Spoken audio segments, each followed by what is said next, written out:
1 in 10 Americans over the age of 60 is walking around with an organ that has already started to fail. No pain, no obvious warning, no alarm they'd recognize. This organ doesn't send you to the ER when it starts breaking down. Instead, it uses its own chemicals, the chemicals designed to digest your food, to quietly digest itself from the inside. That process has a name in medicine. It's called autolysis, self-digestion, and the reason I'm making this video today is that in 28 years of practice, I've seen the same pattern repeat itself too many times. A patient comes in with symptoms they've been attributing to aging for 3, 4, 5 years, bloating after meals, a heaviness under the left side of the rib cage, a fatigue that no amount of sleep seems to fix, blood sugar that's been creeping up despite no change in their diet, and by the time we do the imaging, the damage is already underway. Here's what makes this so difficult. The habits that cause it are not dramatic. 4 of the 5 I'm going to describe today are things most people consider completely normal. One of them has nothing to do with food at all. If you're 50, 55, 60, or older, and you've noticed any of those symptoms, stay with me. What you're about to learn changes how you look at every meal, every day, for the rest of your life. I'm Dr. Marcus Reid. I'm 58 years old. I practice in Boston, and I specialize in metabolic health, brain function, and aging for adults in their 50s, 60s, and beyond. No supplement sponsorships, no pharmaceutical affiliations. What I do on this channel is explain what doesn't fit inside a 12-minute appointment. At 58, I think about this organ for myself too. The risk profile changes after 50 in ways most people are never told. I'm not lecturing from a position of immunity. I'm right here with you. If that's the kind of information you want, specific, evidence-based, no sales pitch, subscribe to Dr. Marcus Reid right now and hit the like button. Now, let's talk about your pancreas. The myth. Pancreas problems are a heavy drinker's disease. It's true that alcohol causes the majority of acute pancreatitis cases. But I'm not here to talk about heavy drinkers today. I'm talking about you, the person who tries to eat reasonably well, who has never been told their pancreas was a concern, and who still has that persistent heaviness under the left rib, that bloating that won't quit, that blood sugar that keeps creeping north with no explanation. Why does that happen? Because the real threats to your pancreas are hiding inside the habits you do every single day. The second myth, if my digestion feels okay, my pancreas is fine. The pancreas does not produce pain in proportion to the damage being done. It can be inflamed, chronically, progressively, for years before it generates a symptom you'd take to a doctor. According to data published in The Lancet in 2024, the global rate of chronic pancreatitis has more than doubled over the last 30 years. Not increased by 20%, doubled, and the average age of diagnosis has dropped from 50 years old to 39. The habits driving it are everywhere, and most of them are considered normal. Before we get to the habits, you need to understand what your pancreas actually does. Your pancreas weighs about 3 ounces. That's less than a Snickers bar, but those 3 ounces run 2 systems your entire body depends on. System 1, digestion. Your pancreas produces the enzymes that break down everything you eat. Protein, fat, carbohydrate. None of it gets properly processed without this organ. Every meal you've ever eaten was digested because of this gland. System 2, blood sugar regulation. Your pancreas produces insulin, the hormone that signals your cells to absorb glucose. When insulin fails, blood sugar rises. And elevated blood sugar corrodes blood vessels, damages nerves, and destroys kidney function. 1 small gland. 2 critical systems. 0 redundancy. Now here's the danger. The enzymes your pancreas produces are powerful enough to digest meat, fat, and starch, which means they are powerful enough to digest the pancreas itself. Under normal conditions, those enzymes stay safely inactive until they reach the small intestine. But when pressure builds inside the gland, when the ducts become blocked or inflamed, those enzymes activate early. They start working right where they are, inside the organ. Think of it like a factory that stores highly corrosive chemicals on site. If the containment system fails, if the pipes back up, those chemicals start dissolving the factory from the inside. That is autolysis, and that is what your daily habits can either trigger or prevent. If chronic pancreatic inflammation runs unchecked for more than 20 years, the risk of it converting to pancreatic cancer increases by a factor of 5. The good news is that the pancreas responds. Remove the irritants, and it begins to recover. Most of my patients feel a real difference within 7 to 10 days. But to get there, you need to know exactly what you're doing wrong. Let me tell you about a patient I'll call Carol, 62 years old, retired middle school teacher from Hartford, Connecticut, health-conscious woman, walked every morning, had a physical every year. Carol came to see me because she was tired of being told nothing was wrong. For 3 years, her primary care doctor had run standard labs. Everything came back within normal range. She was told she was doing fine for her age. But Carol didn't feel fine. Bloating after nearly every meal. An ache under her left rib she'd learned to expect after lunch. She'd been carrying digestive enzyme supplements in her purse for 2 years, taking them before every meal without asking why she needed them. I asked her one question. What does your morning look like, the first 20 minutes after you wake up? She described it immediately. A glass of orange juice, the kind labeled 100% juice, no added sugar. A bowl of instant oatmeal with brown sugar and raisins, eaten standing at the counter before heading out. That one answer told me most of what I needed to know. We ran a fecal elastase test. Carol's result came back low. Her pancreatic enzyme output was already diminished. The abdominal ultrasound showed 2 words: diffuse changes. Living tissue had already been replaced. Carol started the protocol I'm going to walk you through. 4 weeks later, she sent me a message. She said, "I ate dinner last night and forgot to worry about it afterward. That hasn't happened in 3 years, not because of a new prescription, because we identified exactly what was overloading a system that had been quietly running out of margin for years. Here are the 5 habits. Habit number 1. What you eat in the first 30 minutes after waking. You've just come out of 8 or 9 hours of overnight fasting. Your blood sugar is at its lowest point. Your pancreas has been resting. And then, within minutes, you pour fast-absorbing carbohydrates directly into an empty system. That glass of orange juice contains the sugar equivalent of 5 to 6 teaspoons, and the fructose in that juice goes straight to the liver, overwhelming it and triggering a release of fatty acids that land directly on the pancreas. Simultaneously, glucose spikes in the bloodstream. Your pancreas releases a massive surge of insulin, not gradually, all at once, while also releasing digestive enzymes because food just entered the stomach. 1 small gland. 2 emergency responses, simultaneously. From 0. Imagine waking a sleeping person every morning by throwing a bucket of ice water on them. 365 mornings a year, year after year. Eventually, that person stops responding the way they should. What to do instead? Start with 1 glass of warm water, 20 minutes before food. Then breakfast, protein or fiber first. Never fast carbohydrates first. A soft-boiled egg, plain Greek yogurt, old-fashioned oats cooked in water without sugar. If you want sweetness, half a teaspoon of honey, not a tablespoon, half a teaspoon. Memorize the sequence.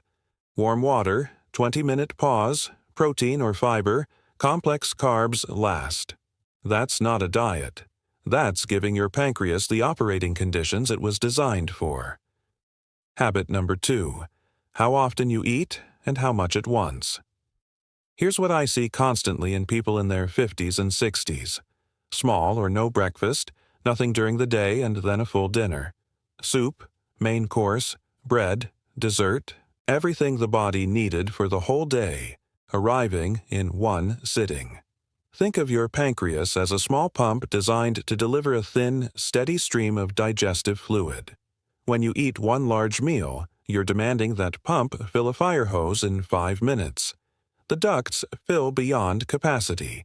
Pressure builds. The enzymes can't exit fast enough. They back up, and when they back up inside the pancreas, they start doing there what they were designed to do in the intestine. There's a second risk most people never hear about.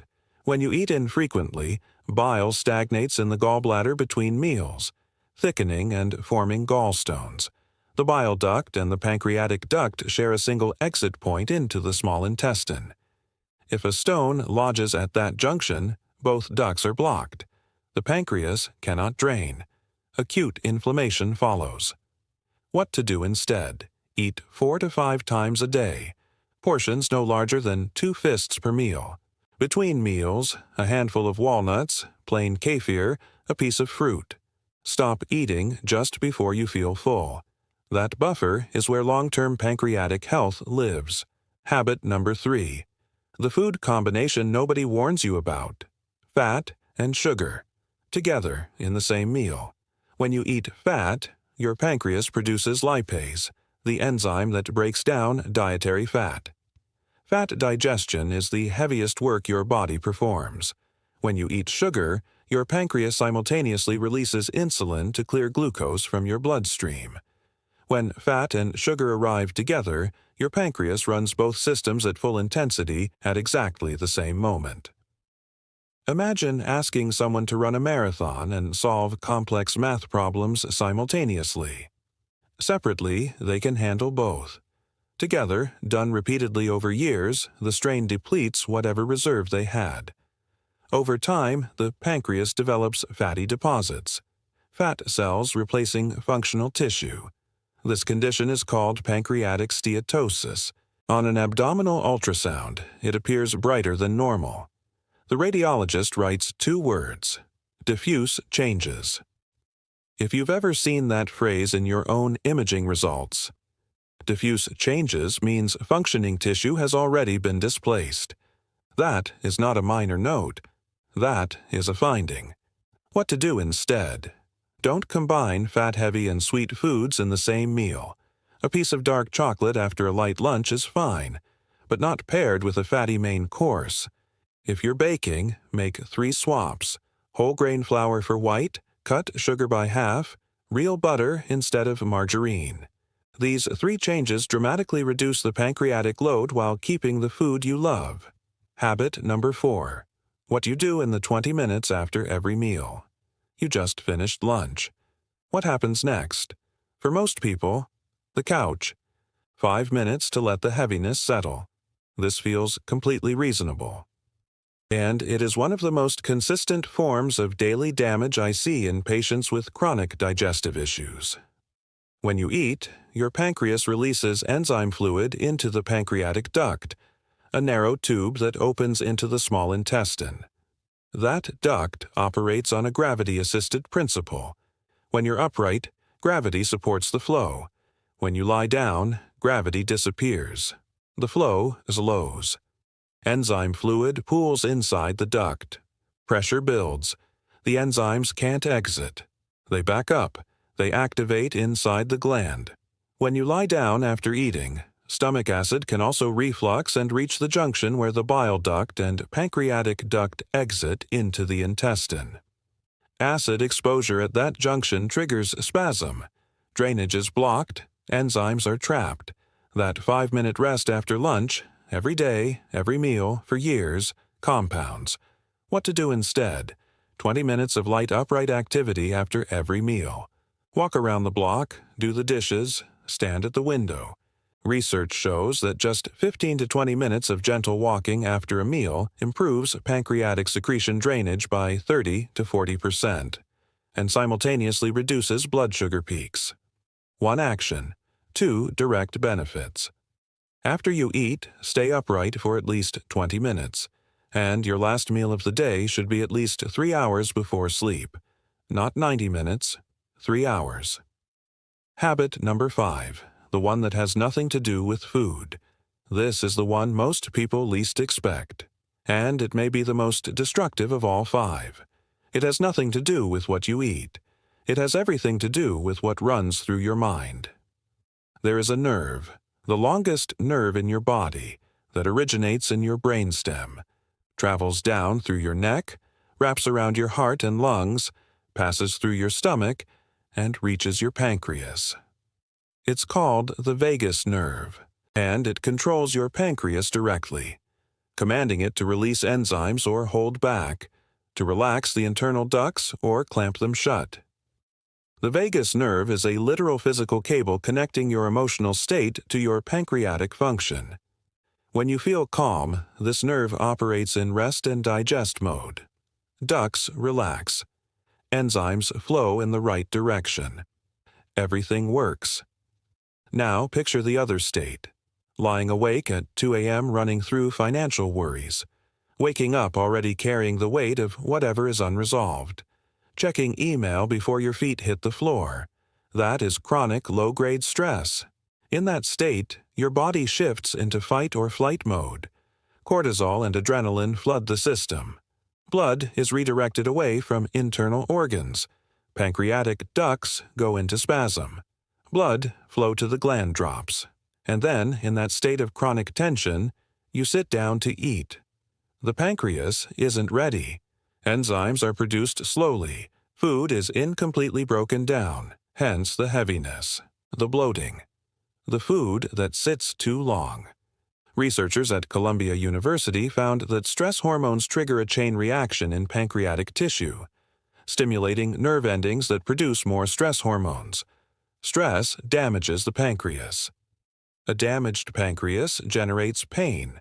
Pain amplifies stress. The loop closes. Scientists also identified a specific protective hormone found in the pancreas at a higher concentration than in any other organ in the body. Under chronic stress, this hormone collapses, becoming nearly undetectable within 18 hours of sustained stress. The protection shuts off. This is why chronic unmanaged stress is more destructive than anything on your plate. Here is the tool: diaphragmatic breathing. Belly breathing. Sit comfortably. One hand on your chest, the other on your abdomen just below your navel. Breathe in through your nose for a count of 4. Your belly rises. The hand on your chest stays still. Hold for 2 counts. Exhale through your mouth for a count of 6, longer than the inhale. That is the essential part. Your belly draws inward. 5 cycles. Before breakfast, before lunch, and before sleep. The extended exhale activates the vagus nerve and shifts your nervous system into rest and digest mode. Pancreatic ducts relax. Blood flow recovers. When you sit down to eat after those 5 cycles, you are physiologically in a different state than if you'd walked straight from your phone to the table. That's not a wellness concept. That's a measurable neurological shift, and it costs nothing. Before the tests and the protocol, I want you to check 3 things on your body right now. Sign 1. Tiny, bright red dots on your torso. Look at your chest and abdomen. Small, vivid red spots. Round, pinhead-sized. Don't itch, don't hurt. They can be what's known as Campbell-De Morgan spots, vascular changes that form when digestive enzymes reach the bloodstream and damage capillary walls. 1 or 2 may be nothing. 10 or more across your chest and belly is clinically worth discussing. Sign 2. Dark, velvety skin in body folds. Check the back of your neck, your armpits, the inner crease of your elbows. Skin that's darker than the surrounding area, velvety in texture, that doesn't wash off. This is called acanthosis nigricans. It's a metabolic signal. It appears when insulin has been accumulating in abnormal quantities, which happens when the pancreas has been chronically overworked and cells have stopped responding to insulin efficiently. Sign 3. Dry, cracking skin and splits at the corners of your mouth. When the pancreas can no longer produce sufficient enzymes, dietary fat stops being absorbed. Fat-soluble vitamins, A, D, E, and K, require fat to enter the bloodstream. Without them, skin dries and cracks. You buy lotion, it comes back, because the problem isn't your skin. It's an organ that can no longer deliver those vitamins. If 2 of those 3 signs apply to you, request a pancreatic evaluation at your next medical visit. Not as a vague complaint, as a specific ask. Quick self-test right now. Find the center line of your abdomen, between your navel and the bottom of your breastbone. Place 3 fingers there and press gently. A healthy area feels soft and painless. Firmness or reactivity at that spot may reflect congestion in the pancreatic region. 4 tests to request at your next appointment, all covered by Medicare and standard insurance. Test 1. Serum Amylase. Detects active pancreatic inflammation. Test 2. Serum Lipase. More specific, indicates actual tissue damage. Test 3. Fecal Elastase-1. Measures how effectively your pancreas is doing its job. A low result means significant functional tissue has been lost. This is the test that caught what Carroll's Standard Labs had missed for 3 years. Test 4, HbA1c, reflects your average blood sugar over the past 3 months. Below 5.7% is normal. 5.7 to 6.4% is prediabetes. 6.5% and above is diabetes. Know your number. Also, ask about an abdominal ultrasound. If the report says diffuse changes, bring it to a gastroenterologist. When you call your doctor's office, say, "I'd like to request a pancreatic panel at my next blood draw. Amylase, lipase, fecal elastase, and HbA1c." Most physicians will agree. Now the protocol. This costs less than 1 copay. No supplements, no prescription. 3 words govern the next 14 days. Warm, soft, frequent. Warm, because cold food triggers duct spasm. Soft, because fried or coarse food demands a massive enzyme response. Frequent, 4 to 5 times a day, portions no larger than 2 fists. The 2-ingredient drink. Start this tonight. Before bed, 1 tablespoon of whole flax seeds, whole, not ground, in 1 glass of room temperature water. Leave overnight 8 to 10 hours. In the morning, without straining, warm gently on the lowest heat. Add 1 chamomile tea bag. Heat until the first tiny bubbles appear at the bottom. Not a boil. Remove immediately. Steep 5 minutes covered. Remove the chamomile. Drink warm 30 minutes before breakfast in slow sips. Flax seeds release mucilage, a protective coating that lines your stomach and intestine and reduces the aggressiveness of digestive enzymes against inflamed tissue. Chamomile relaxes smooth muscle in the ducts, reduces swelling, and decreases local inflammation. Flax protects and coats. Chamomile relaxes and opens. Run this for 14 days, then 1 week off. Repeat if needed.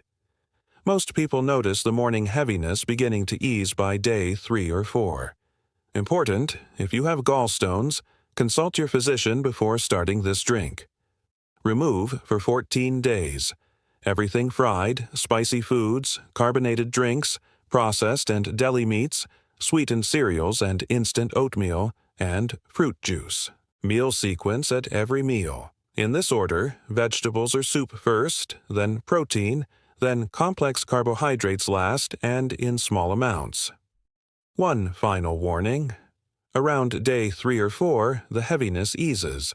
The bloating decreases. And something in your head says, "It passed. I can go back to normal." Don't. Feeling better is your body's first response to removing an irritant. It is not the same as healing. Stay with the protocol for the full 14 days. And if you need to start with just 1 change, stop lying down after meals for 20 minutes. That costs nothing. Just stand up and move for 20 minutes after you eat. Do that for 1 week. You will feel the difference. How old are you right now? Drop it in the comments. After 50, the pancreas handles these stressors noticeably differently than it did at 35. Your age changes what I'd prioritize first in your situation. Tell me below. Here's what I want you to do in the next 24 hours. Number 1. Tonight, put 1 tablespoon of whole flax seeds in a glass of room temperature water before bed. Tomorrow morning, add the chamomile and follow the recipe. That's tonight's action. Number 2. Tomorrow morning, warm water first, 20-minute pause, then protein or fiber. No juice, no sweetened cereal, just that one change. Number 3. At your next appointment, ask for Serum Amylase, Serum Lipase, Fecal Elastase-1, and HbA1c.